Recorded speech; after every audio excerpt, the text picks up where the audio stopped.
Hello folks, this is a video on a Predator inverter 4550 generator that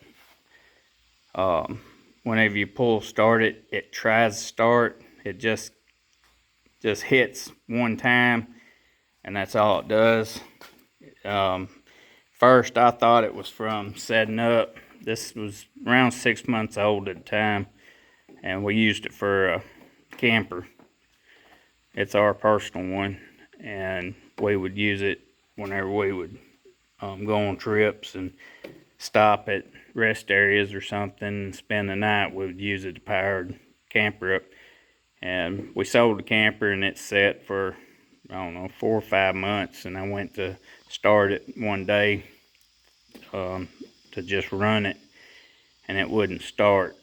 And then I had shoulder surgery about a week later, so I'm just now getting around to working on it. And I went ahead and I changed the carburetor on it, thinking, well, I actually cleaned the carburetor. I didn't. It had a little bit of trash in it, but it wasn't too bad. But I cleaned it real good, ran brushes through it, cleaned the jets, and put it together, and it's still doing the same thing. So I thought it was a carburetor, so I changed the carburetor, put a new one on it, still doing the same thing. Checked the fire on it. It's got fire, good spark. I checked the oil sensor, which is this wire here. The sensor's right here. If you get low on oil, it's supposed to shut your engine down. That is pretty typical on going bad after a few years. It usually don't go bad on a newer generator like this. But all you got to do to test it is unplug this wire. And you unplug it, it'll bypass that. And if it's bad, the generator will start. That works on all the Predator engines. That's got the oil sensor on it. But I done a little bit of research on this, and the CO2 sensor is bad about going out. This is the sensor here. To test it, you can take it loose. It hangs right here. Let me turn it around here the way it goes. It hangs right here in the corner. Where the control module is. You ain't got to take the control module loose. I was just testing everything.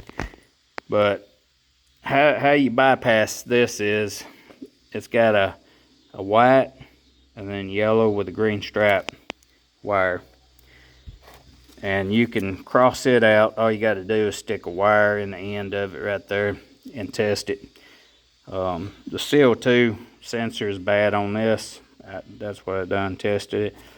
And so what I did, since this is my personal one, I'm just going to bypass it altogether. We're not going to be using it on a camper anymore. Which where we was running it at, it didn't even need a CO2 sensor. It was out in the wide open. So CO2 sensor would not have done any good if the camper was leaking CO2. We had CO2 sensors in the camper also to detect anything if that was the case. So I don't recommend, if you're going to be using it for camping or something where you're going to be sleeping, just buy you a new CO2 sensor and put on it. But this video is just show you how to test these, bypassing the sensors and get it where to run. But as soon as I bypassed this CO2 sensor, it fired right up, ran like a new one. So I'm